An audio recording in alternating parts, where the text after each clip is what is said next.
Success begins in the head.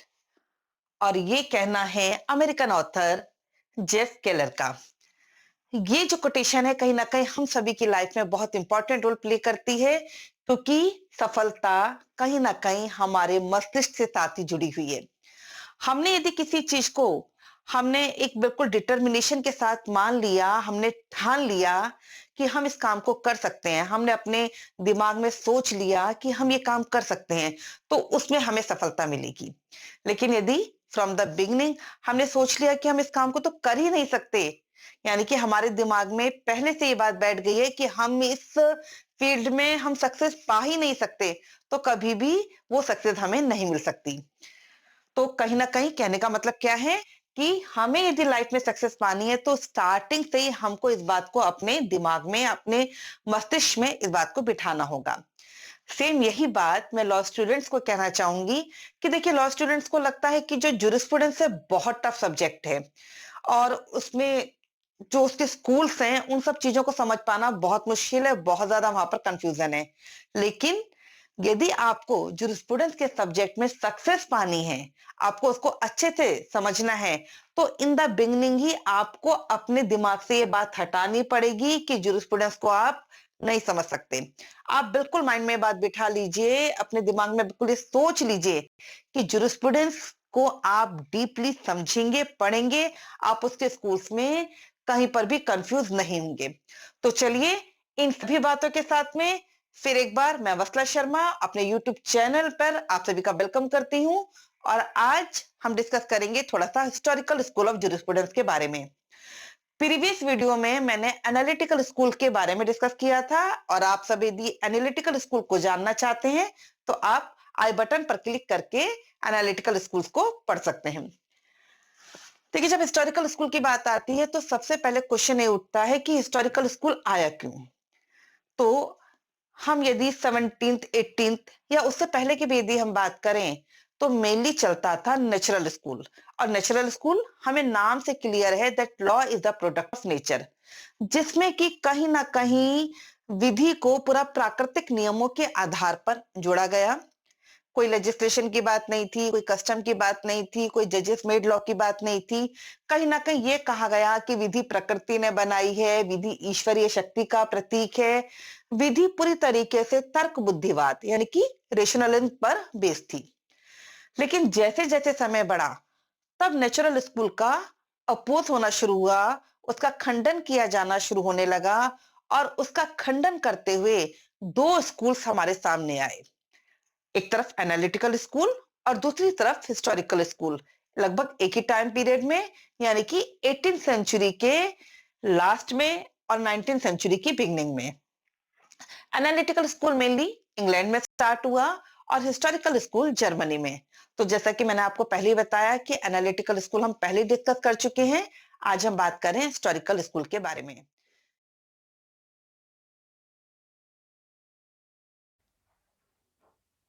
Jurisprudence में बहुत सारे स्कूल्स हैं और उन्हीं स्कूल में से एक बहुत इंपॉर्टेंट स्कूल है हिस्टोरिकल स्कूल। देखिए, हमें यहाँ पर नाम से क्लियर हो रहा है, हिस्टोरिकल स्कूल मीन्स कहीं ना कहीं लॉ को हिस्ट्री के साथ में जोड़ा गया है। और वैसे भी इतिहास जो होता है वो बहुत इंपॉर्टेंट होता है, क्योंकि हम इतिहास के थ्रू पास्ट टाइम में क्या क्या इवेंट्स हुए, क्या क्या चीजें हुई, क्या क्या बातें थी और कैसे आज हम प्रेजेंट तक पहुंचे, उन सारी चीजों को जान पाते हैं। तो जब लॉ की बात आती है तो लॉ भी देखिए केवल आज से नहीं बना है, यानी कि केवल आज लेजिस्लेशन ने नहीं बनाया, बल्कि उस लॉ के बनने से पहले क्या क्या चीजें थी, क्या क्या सोसाइटीज में बातें थी और कैसे वो हमारा आज लॉ बन करके आया।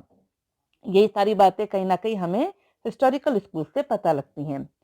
Historical school in the last of 18th century और in the beginning of 19th century आया था, और इसी के साथ ही साथ इंग्लैंड में एनालिटिकल स्कूल भी आया।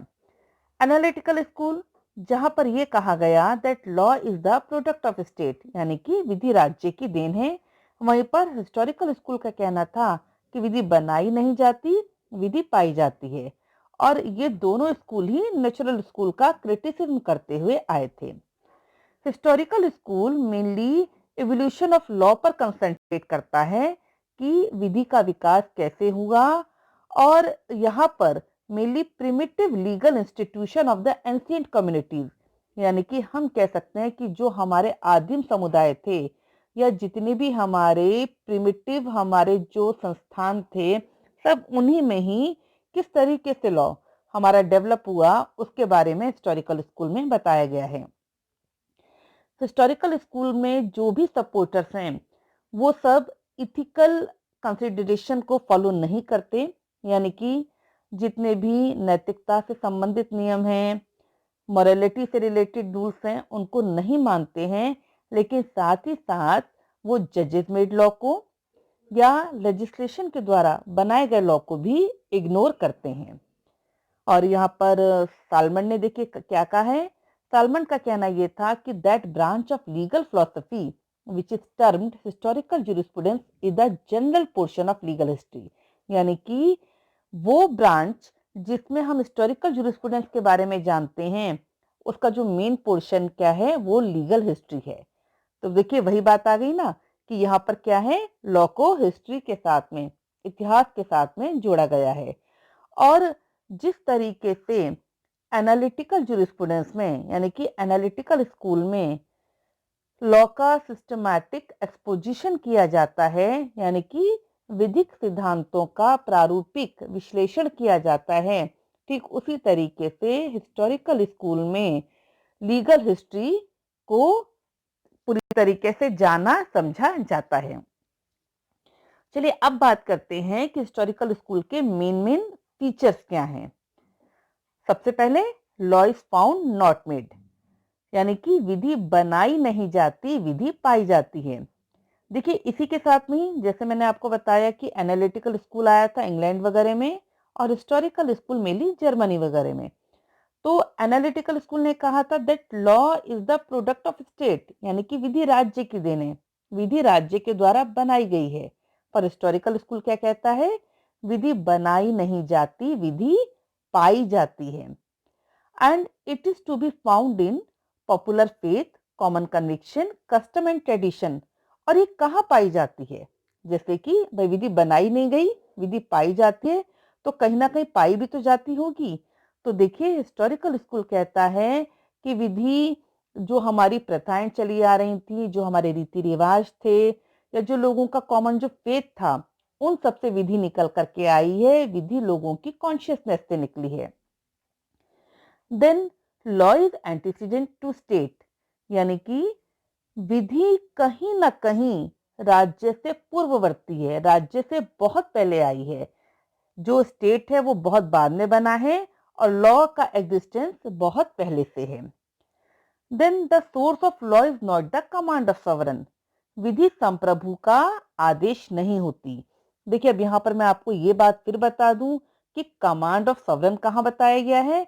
तो जैसे कि मैंने आपको बताया कि एनालिटिकल स्कूल जो है, यहाँ पर जहां पर कहा गया था कि law is the product of state, वहां पर लॉ को सॉवरन की कमांड बताया गया। लेकिन हिस्टोरिकल स्कूल क्या कहता है कि जो source of law is not the command of sovereign. फिर सोर्स ऑफ लॉ क्या है, source of law custom, tradition, belief, faith, ये सारी चीजें होती हैं। देन ये भी कहा गया कि जो लॉ है वो लॉ मेकर के द्वारा जो लोगों पर एक बाइंडिंग तरीके से जो नियम बनाए गए हैं वो सब नहीं है, बल्कि लॉ तो प्रिमिटिव सोसाइटीज में किसी न किसी फॉर्म में पाया जाता था। Then laws are not of universal validity and application, law सभी जगह पर, या हम ये कह सकते हैं कि लॉ सार्वभौमिक नहीं होता अकॉर्डिंग टू हिस्टोरिकल स्कूल। और देखिए क्यों नहीं होता, जैसे कि अभी मैंने आपको बताया था कि हिस्टोरिकल स्कूल प्रिमिटिव सोसाइटीज की बात करता है। तो देखिए कई तरह की सोसाइटीज हो सकती हैं और जब डिफरेंट सोसाइटीज होंगी तो लोगों की जो कस्टम होंगी, लोगों की जो ट्रेडिशंस होंगे और उनसे निकल करके जो लोगों का जो फेथ होगा या जो लोगों के ओपिनियंस होंगे वो सब अलग अलग होंगे। और लॉ कहाँ से निकला है, जब लॉ इन्हीं सब से निकला है तो डिफरेंट यदि सोसाइटीज हैं, डिफरेंट यदि कम्युनिटीज हैं, तो कहीं ना कहीं लॉ भी इक्वली एक जैसा सब जगह पर एप्लीकेबल नहीं होगा। एंड एक हिस्टोरिकल स्कूल की मेन बात और है, जैसे कि मैंने अपना एक वीडियो और अपलोड किया हुआ है सोर्सेज ऑफ लॉ। और सोर्सेज ऑफ लॉ में जब हम ऑस्टीन, चाहे सालमंड हो, चाहे कीटन हो, यदि हम इन सब का क्लासिफिकेशन देखते हैं तो हमारे पास में कंक्लूजन ये निकल करके आता है कि सोर्सेज ऑफ लॉ मेनली 3 होते हैं: legislation, judicial president and custom. अब यहाँ पर जो सबसे मेन आज के समय में क्या है, मेन लेजिस्लेशन है।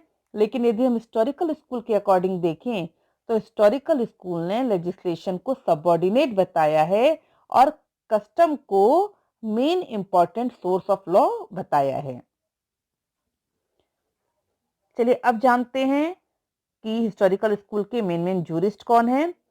तो सबके बारे में बताने से पहले मैं आपको यहाँ पर फिर एक बात बता दूं कि 2 नाम आपको बहुत अच्छे से याद रखने हैं, सेविनी और सर हेनरी मैन।